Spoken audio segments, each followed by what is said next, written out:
کہا گزر رہے ہیں، سامنے آشیانہ ہے، ایک آستانہ ہے، دربار ہے، مزار ہے، کسی سرکار کی نسبت ہے، گزرنے لگے۔ مجاوروں نے بولا نذرانہ پیش کیا، نذرانہ پیش کیا۔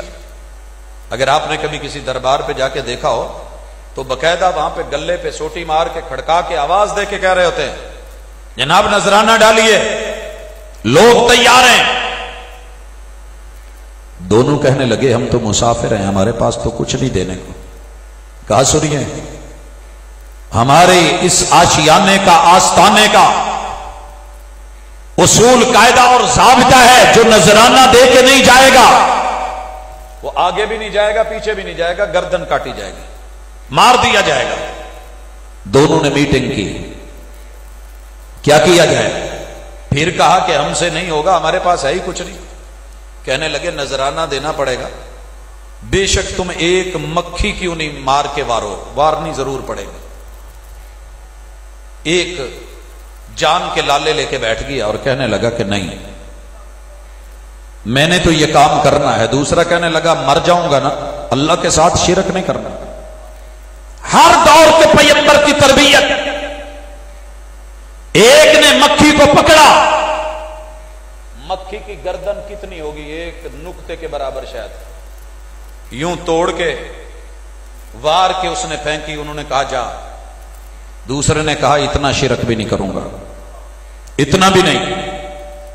تم کیا سمجھتے ہو کہ پورا بچہ، موٹا تازہ بکرا اور چھترا، گائے بھینس، کٹا بچہ، اونٹ اور دیگر جانور وار وار کے، لا لا کے، گھما گھما کے، کاٹ کاٹ کے، ذبح کر کے کھلا کے تو نے نیکی سمجھی؟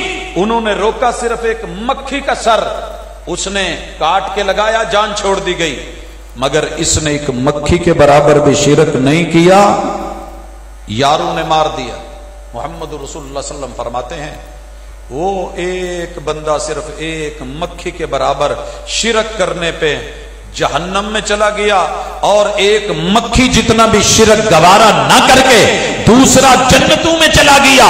فیصلہ ضمیر کی عدالت میں رکھ، کلمہ پڑھ کے تیری میری زندگی میں جب جب جہاں جہاں مشکلیں آئیں، ہم نے کیا کیا نہیں کیا، کہاں چھاج نہیں باندھے، کہاں دھاگے نہیں باندھے، کہاں سے کڑے نہیں لیے، کہاں سے چھلے نہیں لیے، کہاں سے تعویذ نہیں لیے، اور رب کو چھوڑ کے امیدیں یہ رکھی کہ بیٹا دے گا، پیر دے گا، اور جب دیا تو نام پیراں دیتا رکھا۔